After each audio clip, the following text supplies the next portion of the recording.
Assalamualaikum. Orang yang kesehatannya super prima itu rata-rata kurus langsing.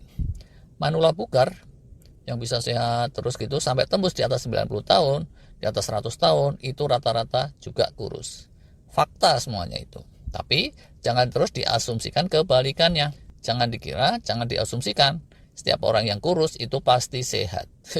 Teman saya ada ya yang dulu sempat gempal kekar terus berubah jadi kurus. Ternyata apa coba? TBC. Anaknya kurus juga ternyata cacingan. Ada lagi yang diet ketat jadi kurus tapi terus ginjalnya rusak ternyata. Nah, termasuk sindrom yang banyak diomongin di situs-situs itu sindrom TOFI namanya. Thin outside, fat inside.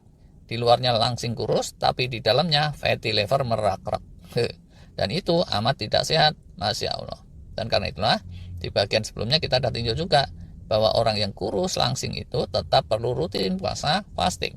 Fastingnya gimana? Ya nggak mesti posisi melungker atau cenggelitan sih. Mestinya puasanya itu sama aja dengan yang sering kita ulas. Tapi kalau mau lebih spesifik tentang dietnya orang kurus, termasuk orang kurus yang ingin menaikkan berat badan, yuk kita lanjutkan obrolan kita. Sebelum cara yang benar ada juga tuh cara yang salah. Kayak apa sih cara salah yang tipikal dan banyak dipraktekin sama orang kurus underweight yang ingin menaikkan berat badan? Mereka makan banyak-banyak dan banyak-banyak minum yang manis-manis. No, itu bukan cara yang disarankan untuk orang gemuk, tidak disarankan juga untuk orang kurus, tidak disarankan untuk siapapun. Kalau kebanyakan gula karbo, kebanyakan minuman manis, madu, junk food, processed food, protein berlebihan, trans fat, jangan seperti itu. Pakai protein powder secara intens, kita juga udah pernah bahas, itu tidak disarankan juga. Banyak mudaratnya kalau nggak paham cara konsumsinya dan nggak paham disiplinnya. Jadi ya, yang pertama tetaplah, biar kurus kayak apa juga, kita mesti tetap berpantang hal-hal tertentu, atau berpuasa, atau meminimalkan makanan yang kayak itu tadi. Gula karbo, protein powder, junk food, processed food, seterusnya. Jadi itu deh tips pertama untuk orang kurus atau yang underweight. Puasalah puasa junk food. Ada juga yang bilang susu aja mesti hati-hati. Puasa susu itu juga bisa dipertimbangkan. Pakar yang kasih warning masalah susu bilangnya gini, hasil penelitian menunjukkan kebanyakan susu sapi yang beredar di industri, sapinya sebagian sedang dalam kondisi hamil, sehingga susunya mengandung hormon estrogen sapi atau apa gitu. Untuk laki-laki itu kurang cocok, dan untuk perempuan juga kurang bagus. Susu yang berasal dari sapi hamil dan menyusui itu yang terbaik memang untuk anak-anak sapi, bukan untuk manusia. Ini no-brainer loh sebenarnya, tapi sering kita abaikan. Nggak semua sih sapi perahan itu sedang hamil atau menyusui. Dibilangnya rata-rata 60% apa gitu. Tapi di pabrik-pabrik biasanya ya udah langsung dicampur aja semuanya. Sehingga ya kalau suka dengan produk susu, katanya lebih baik makanlah keju saja. Yang unsur hormon-hormon sapinya sudah lebih tereliminir. Itu deh kira-kira tips kedua. Tips puasa susu termasuk juga protein powder. Tips lain, puasa dari asupan-asupan toksik. Rokok itu dulu rata-rata. Puasa rokok, nyetop rokok bisa efektif jadi sarana untuk meningkatkan berat badan. Asal meningkat berat badannya jangan kebablasan, itu bahaya juga. Selain rokok, minuman beralkohol juga toksik atau drugs ya. Yang soleh-soleh mestinya sudah ikut nasihat Bang Haji, dan tips ini bukan untuk kalian. Tapi ya di situs-situs dunia itu selalu diingetin soal ini. Apalagi kalau kayak Cak Bondet. Orang lain minum whisky gitu masih kerasa rada Amerika, keren. Cak Bondet ini minumnya malah godokan ciu. Oh alah, jangan ditiru. Kalau underweight terus ada kebiasaan toksik kayak gitu, ya udah puasalah, berpantanglah dari kebiasaan toksik seperti itu. Tidak mudah, tapi ya ini saya sekedar penyambung lidah aja. Semua situs menyarankan itu, gimana lagi? Hal toksik lain, misalnya kebiasaan lelehan nggak tidur, atau ada toxic relationship, kerja di toxic building, atau apalagi lah, kalian bisa rasa-rasain sendiri. Kalau ada yang toksik dalam hidup kalian, tinggalkanlah. Nah, nggak sekedar untuk sehat sih. Kalau itu kalian tinggalkan, kelak kalian dijanjikan surga oleh Allah. Karena realitanya itu gampang diomongin, susah dipraktekin, subhanallah. Tips lain, intermittent protein. Andalan untuk pembentukan dan penjagaan massa otot dan tulang itu protein sih, bener. Tapi tubuh kita itu metabolisme proteinnya tidak bisa kayak singa atau kayak mau macan loreng. Kalau dibanding macan kertas atau macan ompong kita nggak tahu. Walah.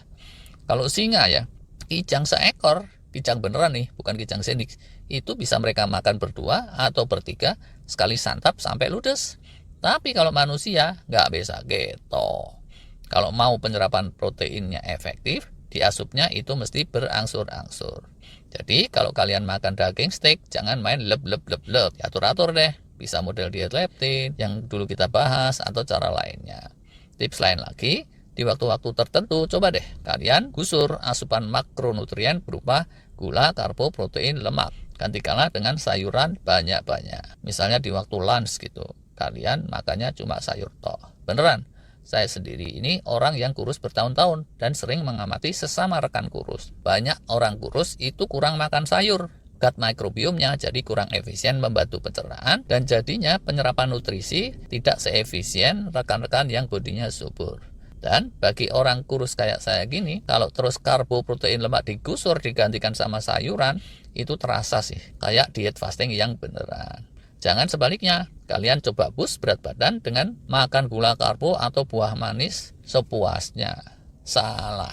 Dengan protein banyak-banyak, sehari ngabisin telur 5 atau lebih, itu juga bisa salah. Kalau lemak agak mendingan, bisa dibanyakin, tapi tetap mesti ikutin protokolnya. Yang bisa nolong sebagai awalan yaitu tadi, banyakin sayur-sayuran. Dan waktu-waktu tertentu, sayurnya itu mesti dominan. Sapi aja ya, mereka makan dedaunan banyak-banyak, badannya gemuk. Iya kan? Kalian bisa belajar dari sapi-sapi ini dan dari bangsa PI. Ini bukannya saya mau nyamain kalian dengan sapi, tapi ini ada logika ilmiahnya. Pertama, kalau kalian di waktu tertentu nyetop yang lain, sayur melulu, kata orang Jawa itu akan terus jadi ngerangsang gitu deh. Jadi akan amat merindukan makanan yang lebih mantap. Nah, giliran berikutnya dikasih makanan mantap itu, konversi energinya akan lebih efisien, gampang jadi daging. Terkait itu juga, walau kebanyakan sayur dan dedaunan itu bukan makanan makronutrien untuk manusia, dia itu makanan yang baik untuk gut microbiome kita. Kita udah sering bahas nih, mikrobiota ini penentu bakat gemuk dan bakat kurusnya manusia. Jadi, kalau orang ingin bakat kurusnya berubah, gut microbiome-nya mesti di-reset juga. Kalau mau jos bener, ya udah, sekalian aja jangan sekedar praktekin intermittent fasting biasa, coba aja praktekin gut reset fasting yang kemarin kita ulas. Pertamanya, fasting berat kayak gitu tentu arahnya akan menurunkan bobot. Tapi segera setelah terjadi reset, berangsur berat badan akan cenderung menuju ideal. Yang kegemukan akan menurun menuju ideal, sebaliknya yang kekurusan akan menaik menuju titik ideal juga. Ketemu deh di tengah, ngobrol di situ. Fasting kayak gini bisa mengatasi sindrom TOFI juga, thin outside, fat inside yang tadi. Orang yang kurus yang dalamnya fatty liver. Fatty liver itu bikin kerja liver nggak optimal, padahal dia esensial untuk memproses lemak dan lain sebagainya. Jadinya orang yang keterlanjuran kurus akan susah gemuk banget kalau levernya udah terlanjur kena sindrom TOFI tadi. Dan fasting yang tepat itu mestinya bisa mengikis fatty liver kalau dipraktekin tersistem beberapa lama. Cuma catatan penting di sini, kalau underweightnya itu karena ada kerusakan ginjal atau liver, jangan jebret main praktekin extended fasting tanpa konsul dulu dengan dokter yang profesional. Tips kecil lain lagi, protokol untuk minum air juga mesti di setel-setel. Kalau sehari-hari kurang minum dan orang kurus banyak yang kayak gini, ya udah diperbanyaklah minumnya. Begitu juga kalau pola minumnya itu terus malah jadi mengganggu selera makan, ya silakan aja diatur ulang. Satu lagi terakhir, ini kaitannya bukan sama diet atau puasa, tapi saran dari para pakar merata-rata. Kalau kalian ingin menaikkan bobot, itu mesti juga bisa mengelola stres dan juga rutin exercise atau olahraga, khususnya yang sifatnya kerja fisik yang bertenaga seperti angkat beban atau olahraga yang gitu deh, yang perlu tenaga.